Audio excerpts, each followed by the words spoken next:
All right. We did it. Third Joker's card.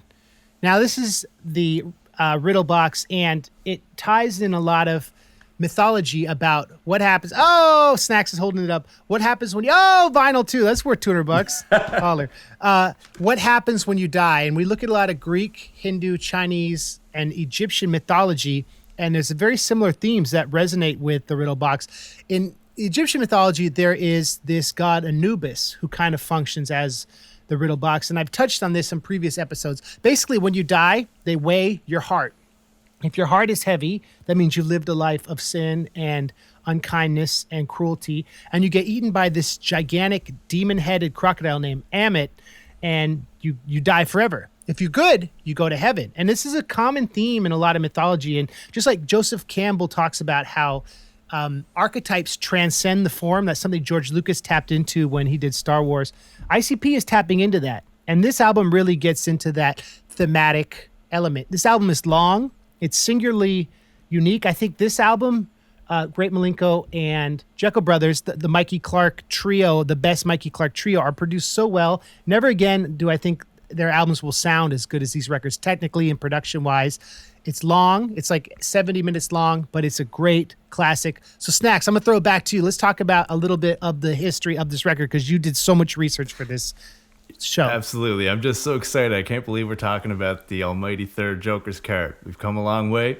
And yeah, so the Riddle Box, first major label release for ICP. Of course, it came out October 10th, 1995 on, well, Jive Records, but technically a sub-label of Jive called Battery Records, which I think did like mostly like dance, like kind of, it was like a dance genre label, and I don't think it had many releases on it. I don't think it lasted long.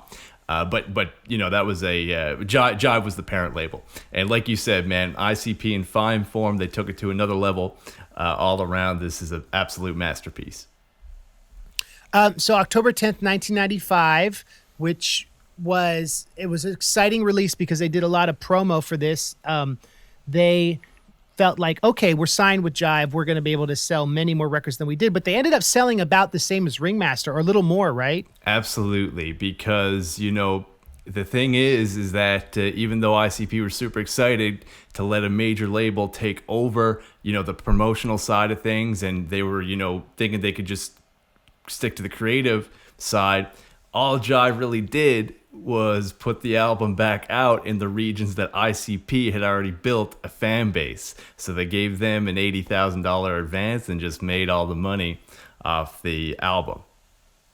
And the stories of how they promoted it are very interesting, and we'll get into that. But I want to talk a little bit about, so this Joker's card originally had a different name, and on the Riddle Box Oddities that came out, we'll cover that later, but there's instead of Riddle Box, the joke's on you, Jay's going Joker's Gallery, right? That's right. And so Joker's Gallery, let's talk about why they changed the name. For sure. So Violent J states in the audiobook version of Beyond the Pain, I don't think it's in the book, that Jive just wanted an EP out of ICP. And somewhere down the line, this changed into a full album. But the EP was going to be called The Joker's Gallery. And that's why for years people had online, you could hear that Joker's Gallery intro, which actually is the Riddle Box intro reworked. Where did that come out? That intro? The radio or something? I remember it being out like years ago. It like leaked, like, you know, it's been out for a while, but then, like you said, I think it was officially released on the Oddities disc of the Riddle Box 20th anniversary. It must have been on a radio promo, because Jive was very good at their radio promotion. Mm-hmm. Karis, one was on Jive. R.A. the Rugged Man. He has a disc where he talks about how he got signed to Jive and it wasn't correct. He's like, something, they signed me, blah, blah, blah, and the Insane Clown Posse, talking about how he didn't really fit. Right. Now, of course, RA and ICP are boys. Mm-hmm. Jive is under an umbrella called Zomba, and this is random. My publishing deal when I signed in 2004 was to Jive Zomba before they got acquired by Universal. So that I felt really, cause I was like, Jive, I know that name. Oh, Riddle Box. So yeah, but of course what happens is like the people at top change and like major labels and major publishing deals it doesn't necessarily mean you're going to be a superstar. So I similarly took that money and invested into Robot Kills and that era of my life and The Graduate. But this is okay. So when they got signed, they had a meeting where they had to go in and talk to the president. And I think this is such a perfect story about how the music industry works. Will you tell that story, Snax? For sure. You mean the face paint one? Like where yeah, this is a great story. Absolutely. So I think, is it Bruce Lorfil, I think was the president of Jive at the time? Yeah. So apparently, Jive wanted. No, Barry Wise. Oh, sorry, Barry Wise. Barry Wise, yeah. So they were getting. Jive wanted the ICP to paint up and everything to do, I guess, some press, like photos and everything like that. So they were in, I guess, like the Jive headquarters building, putting on their paint in the bathroom. And in walks a dude trying to introduce himself to ICP. And Violent J talks about in Behind the Paint how they don't want to be seen in the middle of them putting their paint on. It's like it's either without the paint or with the paint. They really don't like being seen in the middle stage while they're applying the makeup. And that's when Barry Weiss was coming in the bathroom. So Billy Bill kicked him out of the bathroom, and Barry Weiss was trying to, explain and meet ICP, but they weren't having it, so they kicked basically the president or whatever of Jive out of the bathroom. And Violent J states that might have had something to do with why they did not succeed on Jive. Well, it's a question of those little interactions can lead to should we drop another 100,000 on promoting this or no? And Barry Wise may have been like, well, they weren't polite to me, so let's put this on KRS-One or let's do an Ari the Rugged Man. So that's a funny story but at the same time, it reminds me of the story. We'll get to this later, where their publicist wasn't going to work with them on Malinka on Jekyll Brothers because they dissed Beastie Boys, right? And they were like, a lot of things ICP went from their gut, and that actually ended up proving well. And aesthetically, this record's pretty phenomenal because it's so theatrical, so well produced. The hooks are amazing. It really owns the element of this is what we do. This is our fantasy world. It's so creative. And it's also, the last few songs are really dark and go back to that Egyptian Anubis idea of if you sin, this is what's going to happen to you. So it's interesting how even though there are these missteps in the industry, it actually worked out okay for them. It could have been disastrous. Another funny misstep this is such a great story. And any artist who's been in a situation where they have to work with people they may not know can relate to this with this music video for what was it? The original chicken hunting video with the pig in the cake, right? And how that was so whack. Yeah, absolutely. So ICP is all excited because they're, the label is paying for a music video, and it's just that's one of the funniest parts in Behind the Paint when Violent J is talking about that, because they get this director who's really into Harley motorcycles, and he wants the clowns riding with these bikers, and it just makes no sense. And like you said, this weird pig effect and popping out of a pie. And ICP, I think that is the start, because ICP has always kind of talked about they don't like other people coming in and trying representing visually anything in the Dark Carnival. They've talked about that in interviews a lot. Music videos, a lot of times they're not satisfied with it because other people are trying to imagine, portray what they imagine the Dark Carnival to look like. Right. And they talk about how the video for Halls of Illusions, they maybe were incredulous about it because they're like, well, you're building a ride in the Dark Carnival. But that video is pretty phenomenal, and we'll talk about that later. I always wondered if that video with the pig was the influence for Piggy Pie, Pig in the Pie. Yeah, and that's what I've always thought too, because Piggy Pie is such an interesting song name, and that effect that director was trying to do, I wonder if there's a connection as well. Who knows?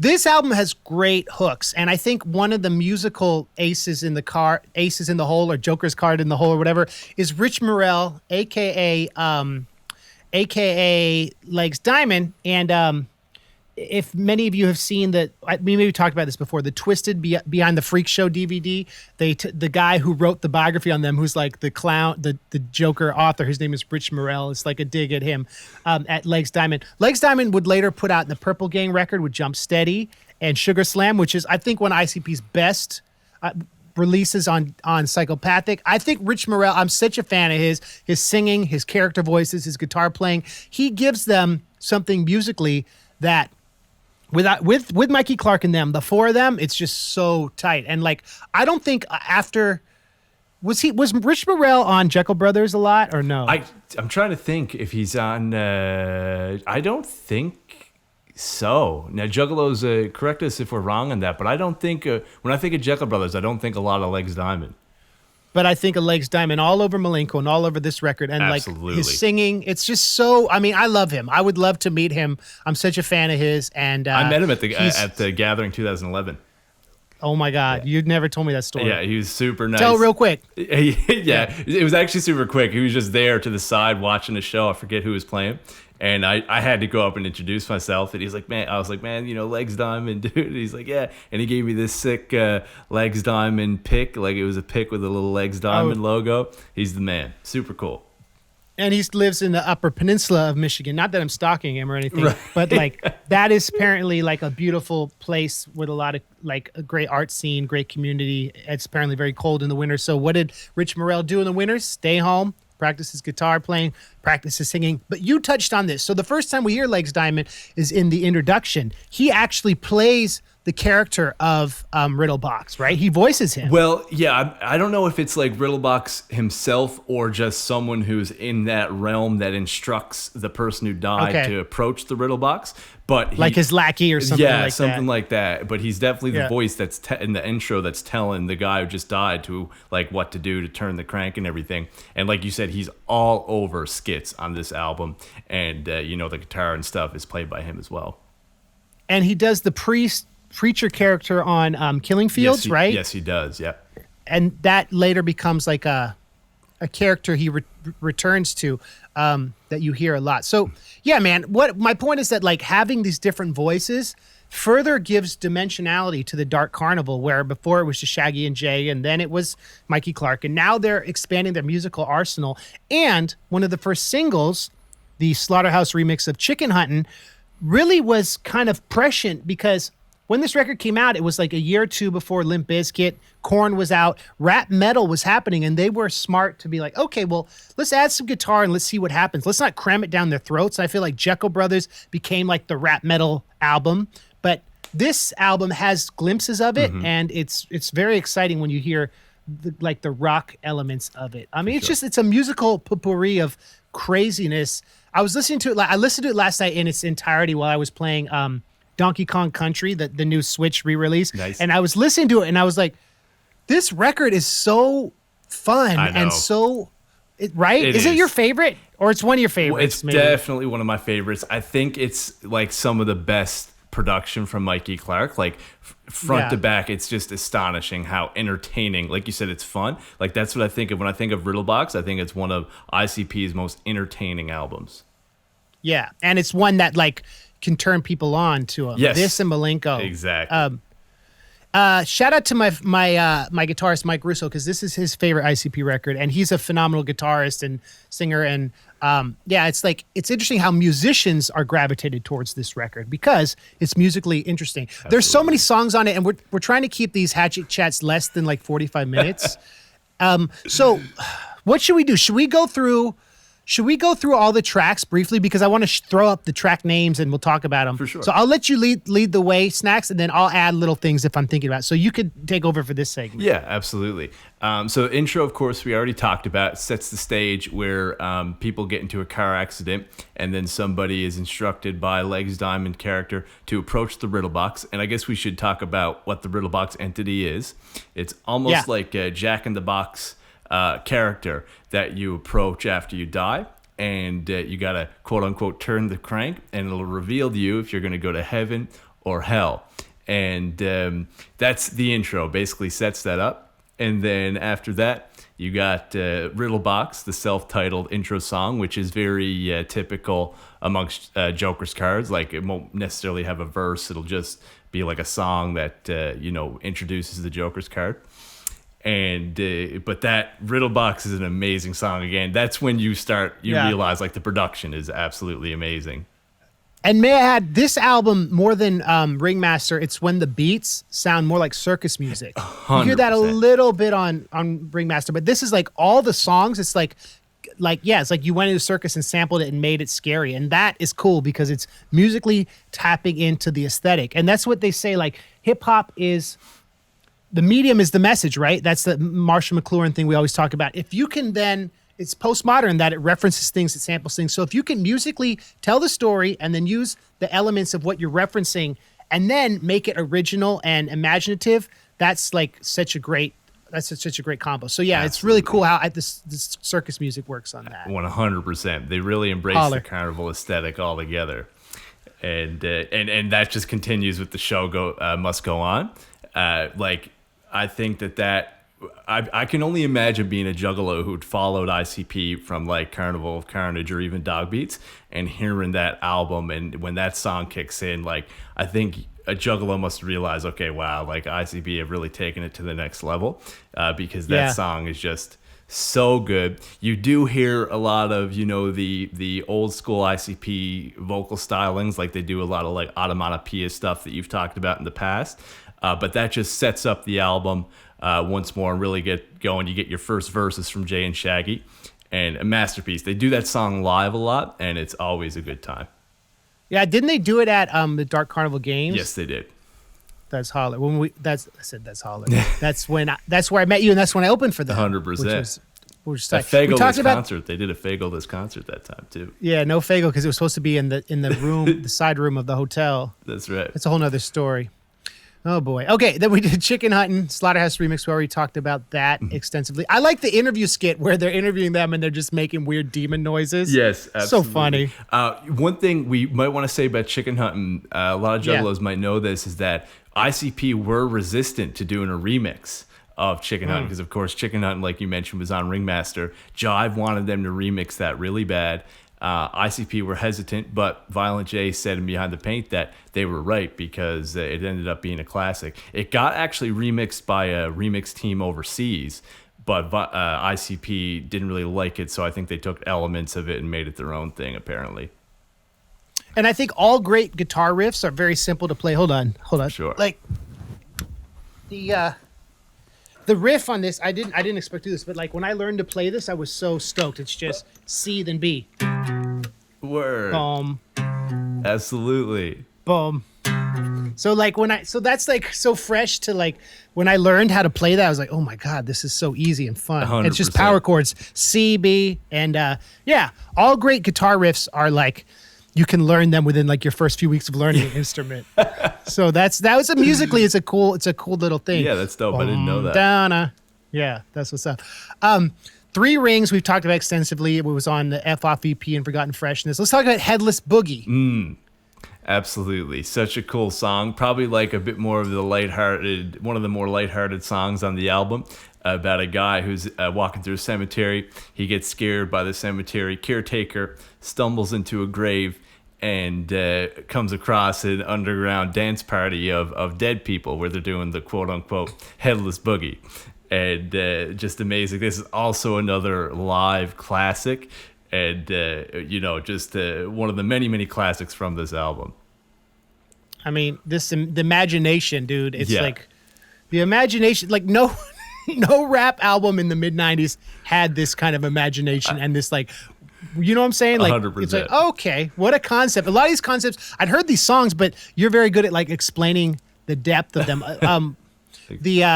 Yeah, so that's tight. Okay, Joker's Wild, which of course is a preview to the Nedden game, right. Where it's like, or the Shaggy Show. It's like where you emulate the popular culture that you consume and then become part of it. And then it's a parody, right? Where like a cop, a racist redneck, and a judge are all on trial, and it's funny, and I like that track. I like it much more than the Nedden game, which people seem to like, but I Nedden game to me is like not that funny, honestly. I would add to the two. I definitely like Joker's Wild for sure. This song is amazing. Holler. Dead Body Man was on the Terror Wheel, and it's slightly altered, like you mentioned. They got radio play. I have a memory of this song. Last year we played Detroit with the Aquabats and Cuckoo Kangaroo, and Cuckoo Kangaroo, I've kind of gotten them into ICP, or at least educated them about it. And we were driving through Southwest Detroit on the way out, like to the next show to Cleveland or something. And we were just bumping this song so loud, and I was rapping along, and they were like laughing so hard because it's such a ridiculous song. I'm like, you guys know this, like 20 years ago, this would have been on the radio while we were driving through this part of Detroit. Right. I'll never forget that. I love Dead Body Man. That's such... Yeah. Something is humorous to me, but I just want to hear Cuckoo Kangaroo's thoughts on ICP, because just when I think of those two bands, like in the juxtaposition, that's amazing. I would have liked to be a fly on the wall for that conversation. They actually have the same booking agent now. Do they really? Yeah, but what's interesting, I think about Cuckoo Kangaroo, and if they're watching, hi, Brian and Neil. I think about them in that this the dynamic, and like Shaggy is like Neil, because he's kind of like the expressionist, iconic member of the group. And Brian is like Jay in that he's behind the business and he organizes things. He's about the marketing. And together, the way they interplay on stage is a lot like ICP. Now, I wouldn't take my 5-year-old to see ICP probably when Atlas turns 5, but I would take them to see Cuckoo Kangaroo. And the whole building regionally in Minnesota, like a lot of the things that ICP did right, Cuckoo Kangaroo emulated, I don't think on purpose, but anyway, yeah, so that's what's up. Absolutely, but anyway, they have an open mind, and I love those guys. Absolutely, okay. They're amazing. Lil Somthin Somthin, keep it moving. Yeah. I like the chorus. 100%. All Evil Eye is the Telltale Heart. And I was thinking last night, like, they have, I guess it's Legz Diamond reads from the Telltale Heart at the beginning. And the story of the Telltale Heart is this guy has like a dead vulture eye, and he has a caretaker who kills him, and then he puts his heart under the floorboards, and he's driven to madness and commits and admits to killing him. If you want to hear more about that, check out my song with Megaran about it, which is like the sequel to this song. But they focus on the beginning part of the guy who kills his caretaker and takes out his eye. Now, I'm wondering, did ICP ever read the rest of the story, or like why focus on the first paragraph of the story? Because the Telltale Heart part of the story is arguably more interesting and spooky and more in line with the Riddle Box, like with the Anubis Egyptian thing of like judgment and death. But it's a great song. And I remember when I first realized you could rap about Poe, I would have been like 13, 14. I was like, I'm going to try this. So shout out to them for rapping about Poe first. Absolutely. Yeah. What are your thoughts on this song, man? Well, I was excited to hear you talk about it, just like, you know what I mean, because that's your area of expertise. And you just schooled me, because I did not know that All the Evil Eye and the Telltale Heart were part of the same story. I thought they were actually two different Poe tales, probably because of this song. I've never actually read the actual Poe story, so you just flipped my wig. I did not know that. That's what's up. I mean, it's dope that they and here's what's also interesting. So Roger Corman, I think his name, is a director who did a lot of like horror movies in like, I don't know which era, and I'm going to be wrong if I try to guess, but he did The Mask of the Red Death, and I think Roger Corman is his name. And the professor, when I was working at USC with the kids doing the Mask of the Red Death raps, when I did my TED Talk or whatever, like he was always like, you got to show the kids these movies, and they really connected with them. So my point is that like the iconic horror movies of the early age of cinema are based on Poe's stories. So the song starts to skit like they're in the movie theater, and there's a guy playing the organ, and it's like, start the movie, you know what I mean? And it's like, oh, this is cool. It's like a throwback to classic horror, referencing a storyteller who was often turned into cinematic classic. And I don't know if it's on purpose, but it's like historically interesting. For you know? sure. So shout out to Roger Corman. Absolutely. And speaking of those guitars from Legz Diamond, you hear a little sprinkle of that. Like you said, just, you know, kind of a teasing of what's to come with a bit more of the rap metal and their, you know, the next two Joker's cards. Yeah, right. Yeah, Roger Corman is the director who did a lot of horror movies. He did Master Red Death and Pit and the Pendulum, which are famous Poe stories. Word. So I'm working on a Poe album to come out next year, and so stay tuned for that flavor. I can't wait. All right, see, I just be promoting myself through all this. 12. Now, 12, gosh, you schooled me on the story of this. I didn't really think about the controversy here. So whenever someone's on trial, you have a jury of 12 of your peers, theoretically, who decide whether you're guilty or not. 12 riddle boxes, so to speak. So what's the story of this song? And like, let's briefly talk about the controversy of the numbers. For sure. So yeah, like you mentioned, it's called 12, representing a jury, because this song is about someone who is found guilty by a jury and presumably sentenced to death, because he comes back to life to kill the jury that found him guilty one by one. And it's probably the darkest, one of the darkest songs on the album entirely, and it's just one of the darker ICP songs, really. But like you said, there is confusion because I think about halfway through, there's a line that said, killed another, then 3 more. And if you go through the lyrics carefully, it's not like super clear if he actually kills 11 or 12 people. And I guess this has been a question ICP got a lot over the years because Violent J actually addressed it in the 20th anniversary Riddle Box release booklet. Okay. And talks about how he thinks it's 12, but he'll have to go back and take a closer look. Because I think I even sent you. I don't have it in front of me, but what you sent me the genius. Yeah, the genius it breaks thing. it down. I don't know if you want to read it, but it breaks it down pretty specifically why there's confusion. Let me read real quick. A lot of juggalos have said to me that he only kills 11 of the 12. But by my count, he kills all 12. But some people have speculated that he doesn't kill the last one. I've been wanting to go through the lyrics and see what they're talking about or what's causing the confusion. Side note, Jay, this would have been the time to go through the lyrics while you were working on the liner notes. I'm just saying. If there's a mistake in my writing and he does only kill 11, maybe he'll come back and kill the last member of the jury in a future song. But by my count, he kills all 12. I mean, I'm wondering if the 12th person is the person he's on trial for killing. Is that... I guess... It's hard. Or is he innocent? Is that kind of the premise? I'm assuming that he is innocent. That's why he's coming back to enact revenge. I'm not sure. Okay. So, and in theory, then he'd want to kill the 12 jurors.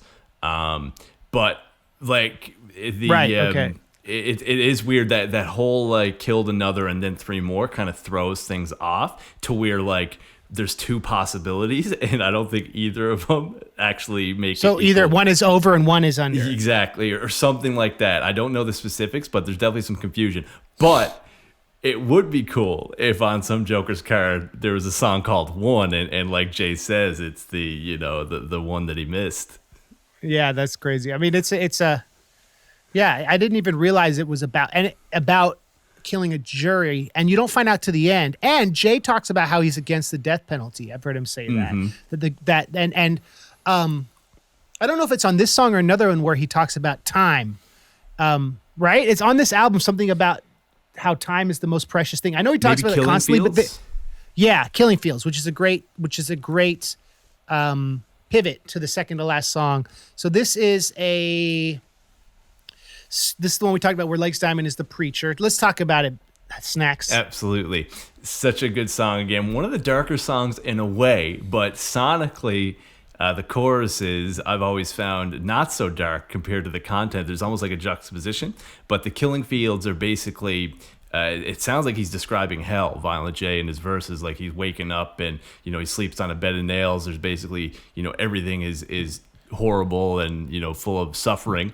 And as we mentioned in the choruses, Legz Diamond plays like a preacher character, basically warning people like about doing wrong and, the consequences in the afterlife.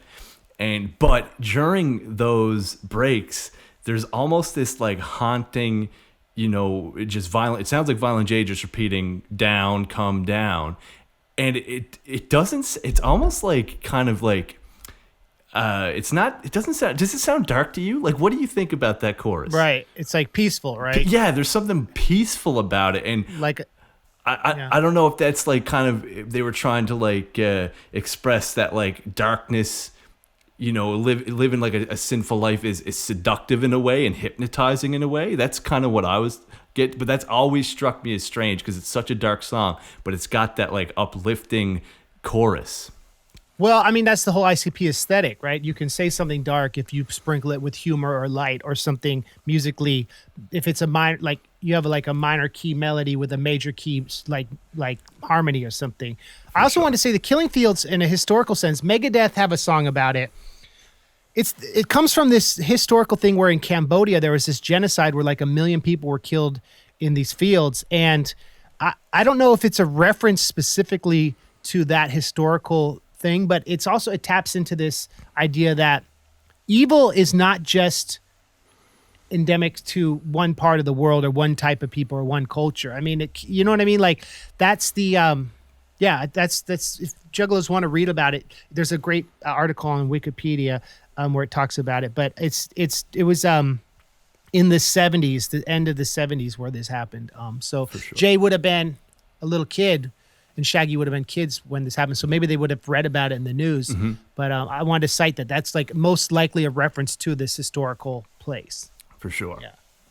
Holler. Okay, so let's wrap it up. I'm Coming Home, which is based on a pitch down sample of Hot Chocolate's Confetti Day, which you did the research and found out about. And you said Hot Chocolate was sampled again for the title track on the Mighty Death Pop, which is a cool trivia, Absolutely. man. That's some catchy beats. Oh, there. dude. Yeah. I can't wait till we get to that album because as far as the second deck, that's a masterpiece. That song is like the best song on the second deck. It's so good. One of them. Yeah. Is that the one? It's the Mighty Death Pop. You the rise or drop. Exactly. Yeah, That guitar sample. Legz Diamond. If you hear Hot Chocolate, I forget what the name of the song is actually that they sample, but it's a pretty. They're taking a big sample. It's not like subtle for that song. Oh, yo, we need to do let's throw back real quick. We didn't talk about Cemetery Girl, which is so great, reminds me of a Poe story called Berenice about a man who digs up his dead cousin who ends up not being dead because he's in love with her and he rips her teeth out and then he wakes up. It's like a similar thing about digging up someone because you love them. I love Cemetery Girl. That song is it's one of the first ICP songs. It is the first ICP song that I heard that I loved because I heard Super Balls and I heard like some of that stuff. I was like, okay, these guys are funny. Then I heard Cemetery Girl on Mutilation Mix where Isham goes, y'all ain't got no hits. The closest thing you had to hit was Cemetery Girl. and it's such a great song.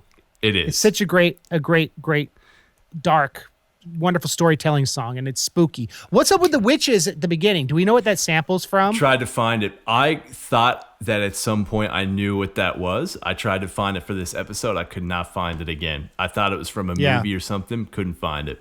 If any Juggalos know, please let us know what that sample is. It sounds like it's got to be a movie or something, an old horror Some movie. horror movie. Yeah. What is Jay sampled from? You'll never guess what's up. Is that from Dog Beats? My mug and head blew up. That's Guts on the Ceiling off of Carnival of Carnage. So they got Snacks with the knowledge. Yeah, that's the cool how they would sample their past stuff. Anyway, that's Cemetery Girl is such a great song. It is. And it's dark, it's messed up. I remember I tried to play it for my friend Chris, and he was like, yeah, I'm not feeling this. I can't get into this. It's like the litmus test. Yeah, for sure. On this album, and we actually didn't talk about it either. One of my go-tos, if I'm introducing someone to ICP, is Toy Box, actually. Right. We didn't talk. How are we skipping all these songs? Toy Box is so great. You like Slinkies? We got Slinkies. Yeah. My friend Steve, who was our guitarist, who played with us in the UK for one tour, he was like, I didn't realize he knew about ICP. I was like, yeah. Do you like ICP? And he did that line to me. You got Slinkies? We like Slinkies. I was like, oh, that's a cool line to reference. Toy Box is great. It is. Holler. And shout out to Child's Play Ninja. Speaking of toys that will murder you. Okay, keep it moving. So Coming Home is like, this starts the theme of ending the albums with like a melodic, emotional closing song, right? Absolutely. I like the line home to the fools reading witchcraft books. That's such a great ICP thing because you're talking about the criminals, the gangsters, and then you have this element of the occult. It's like interesting to throw that in the hook. But I was listening to it last night and I was like, I used to think about that line a lot, but in the context of the song, it doesn't feel weird, right? No, it doesn't. And then you hear like stories, like for example, Jump Steady on, The Road and other stories. He's got that story that he tells about his old friend, Joe the Grey Wizard. And like, you could tell, for better or for worse, they definitely had homies and stuff back in the day that were messing with, like stuff like that. And, the dark side. Yeah, exactly. So they, but like you said, even if you didn't know that, it fits perfectly in the song. You don't give it a second thought. And I love the beginning where Shaggy's singing. It's like kind of like a Bismarcky, out of key. Yes. Take me back home to the like. I know this might be my favorite song on Riddle Box. Or at least it used to be. When I first heard it, I was just blown away. Like you said, it's one of those things when Shaggy's singing, it shouldn't sound as good as it does, but it just works. And that just repeated, like almost like clown horn, whatever that is, that's throughout the whole song. Like it just works in this very special way. And I love this song. The first time I heard Riddle Box in its entirety, and we'll wrap up in a minute. my friend Chris, who I've mentioned on this podcast, who got me into ICP, he would buy the stuff in Michigan, and then I'd send him money. He'd mail me it. He was like a friend I made through prank called tape trading. But in Riddle Box, he'd cut out an article where he'd made prank calls, and someone had called the police to report him, and he cut it out and he put it under the discard, and he circled it, he wrote, "They never caught me." And so I always think about that, like when I first heard Riddle Box, seeing that article where my boy had done this. He's so good at pranks. He did so many great prank calls, but like he cut that out and put it. So when I think of Riddle Box, I think about hearing it for the first time in its entirety, being blown away that it was like this portal to this world where like Ringmaster's tight, don't get me wrong, but like you hear this record as like a 13-year-old, 14-year-old kid, and me growing up in like rural Central California coast, like where underground culture was something I really sought out.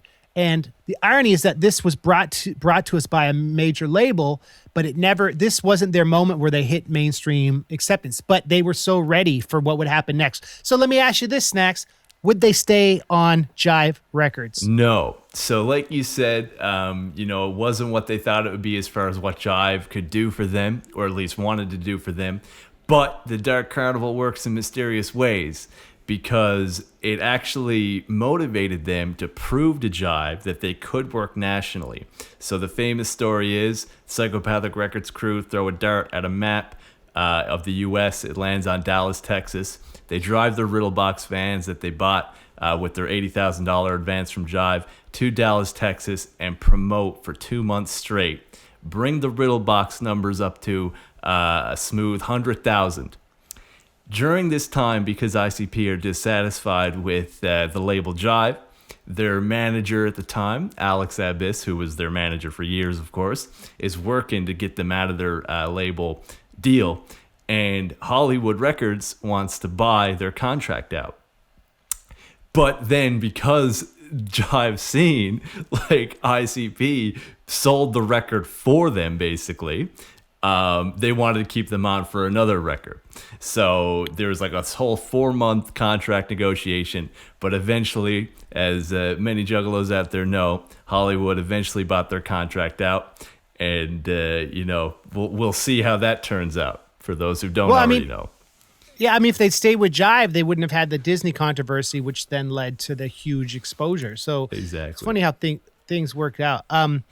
I want y'all to check out MC Snax on Bandcamp. Check me out on Bandcamp, and subscribe if you haven't. Please tell your friends. We're trying to do this every week. I keep saying we're trying to do it more regularly, but you may see the format's a little different. We're trying different technical things. So subscribe, because next week are we doing Stranglemania? Yeah, I think Stranglemania is next. Holler. That's what's up. Wow. That's going to be one where I'm going to learn a lot from you, because you're the wrestling expert. Oh. That's what's up. All right, well, so Riddle Box, and then later I guess we'll do the Riddle Box Oddities, because that came out in the anniversary. Oh, eventually this record went gold. It was the first ICP record to go gold. Did Ringmaster go gold? I think Ringmaster, I'm not 100% sure. I'm about 95% sure Ringmaster eventually went gold. Yeah, it did. In 98, it issued a but I did not know Riddle Box was the first to go gold. That's you just schooled me on that. Yeah, hopefully that's true. If not, maybe. But the first Ringmaster went gold after Riddle Box. Maybe Riddle Box went gold after Malenko. Word, yeah. Gold. I'm not sure. That's what's up. The first chronologically to go gold before Ringmaster, unless you count that